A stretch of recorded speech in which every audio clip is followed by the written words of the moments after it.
नाही, अजितदादांच्या मागच्या 7-8 महिन्यात अनेक बैठका माझ्या त्यांच्यावर झाल्या होत्या आणि त्यामध्ये दोन्ही राष्ट्रवादी एकत्रित कराव्यात असा त्यांचा आग्रह होता आणि त्यांची इच्छा होती की साहेबांच्या उपस्थितीत एकदा दोन्ही राष्ट्रवादी एकत्रित करू, म्हणजे सगळेच मिळून आपण चांगले एकत्रित, पूर्वी काहीच झालं नाही असं समजून पुढं कामाला लागू.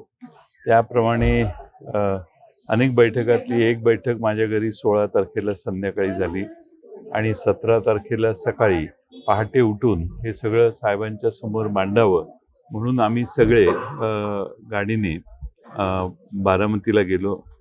17 जानेवारी ही माझ्या वडिलांच्या पुण्यतिथीची तारीख असते. मी नेहमी या दिवशी सकाळी 7 वाजता माझ्या वडिलांच्या पुतळ्याच्या समोर पूजा असते तिथंच असतो.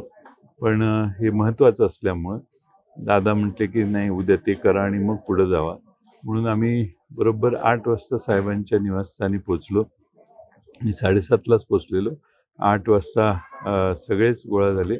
8 वाजता 8च्या दरम्यान अजितदादा पण आले आणि 8 ते 9:30 आमची सविस्तर चर्चा झाली. 9:30ला राज्यपाल भेटीला येणार होते आणि तिथून ते कृषी प्रदर्शनाला जाणार होते. त्यामुळं मग ही सगळी चर्चा झाल्यानंतर कृषी प्रदर्शनाला त्यांच्याबरोबर पवारसाहेबांच्या अजितदादांच्यावर आम्ही तिकडे गेलो. त्या ठिकाणी कृषी प्रदर्शनाचं उद्घाटन झालं आणि मी लगेच इस्लामपूरला उरणीश्वरपूरला रवाना झालो. तर मला इथं पोचणं त्या दिवशी महत्त्वाचं होतं. शरद पवारांना काही गोष्टी माहीत नाही तसं शरद पवारांनी आज सांगितलेलं आहे की आजच्या सुमित्रा पवारांच्या उपमुख्यमंत्रीपदाच्या निवडीबाबत. बरोबर आहे, तो त्यांच्या पक्षाचा अंतर्गत निर्णय झाला असेल आणि त्यामुळं पवारसाहेबांना त्याची काही कल्पना नसावी असं दिसतं एकंदर.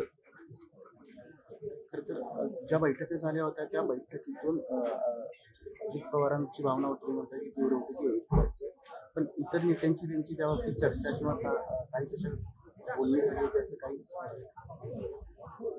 हो, त्यांनी आम्हाला सांगितलेलं की पक्षातल्या सर्वांशीच माझं बोलणं झालेलं आहे.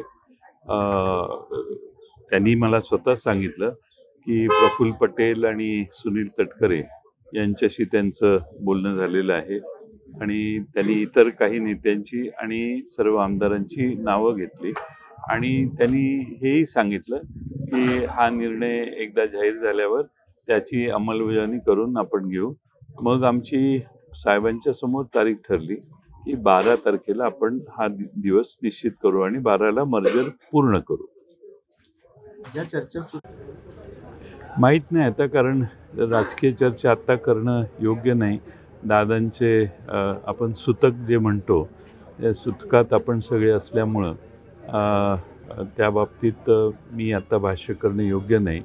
पण तिथल्या त्या पक्षाच्या आमदारांची जर ही भावना असेल आणि बहुसंख्य नेत्यांची आणि आमदारांची त्यांच्या पक्षात ही भावना असेल तर आमच्या पक्षातून त्या बाबतीत सकारात्मकता आहेच. सुमित्रा पवारांचा जो आज मुख्यमंत्रीपदाची जी निवड झालेली आहे किंवा शपथविधी होते ही घाईत होते असं वाटतं?